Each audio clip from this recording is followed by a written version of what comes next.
നിങ്ങളെ നമ്മളെ കുഞ്ഞു ജേണൽ കാണിക്കാം. യാത്ര ചെയ്യുന്നത് പോലെ തന്നെ എനിക്കിഷ്ടമാണ് ആ യാത്രയുടെ വിശേഷങ്ങള് ചെറുതായിട്ടെങ്കിലും ഡോക്യുമെന്റ് ചെയ്യുന്നത്. ഇത്തവണത്തെ സ്പ്രിംഗ് ട്രാവൽ ഡോക്യുമെന്റ് ചെയ്യുന്ന സമയത്ത് നിങ്ങൾക്ക് കാണിച്ചു തരാന്ന് വിചാരിച്ചു. ജപ്പാനിലെ ഫുക്കുയി ഇഷ്കാവ സ്റ്റേറ്റ്സിലാണ് ഇത്തവണ നമ്മൾ ട്രാവൽ ചെയ്തത്. നമ്മൾ ആദ്യത്തെ ഡെസ്റ്റിനേഷൻ ഒരു വലിയ ബുദ്ധിസ്റ്റ് ടെമ്പിൾ ആയിരുന്നു.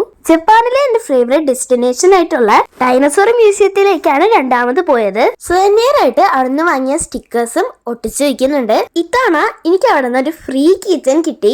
ഇങ്ങനെയുള്ള കുഞ്ഞു കുഞ്ഞു സന്തോഷങ്ങളും ഞാൻ ബുക്കിൽ എഴുതി വെക്കും. നമ്മൾ പോകുമ്പോൾ അവിടെ നിന്ന് കളക്ട് ചെയ്യുന്ന സ്റ്റാമ്പിന്റെ സറൗണ്ടിങ്ങിലായിട്ടാണ് നമ്മൾ ജേണൽ എഴുതാറ്. പിന്നെ മൂഡ് പോലെ ചെറിയ പിക്ചേഴ്സും വരയ്ക്കാറുണ്ട്. സെക്കൻഡ് ഡേ ജപ്പാനിലെ ഫേമസ് ആയിട്ടുള്ള കെൻഡോക്കൻ ഗാർഡനിലാണ് നമ്മൾ പോയത്. നല്ല ബ്യൂട്ടിഫുൾ ആയിട്ടുള്ള സ്റ്റാമ്പാണ് ഇവിടെ നിന്ന് കിട്ടിയത്.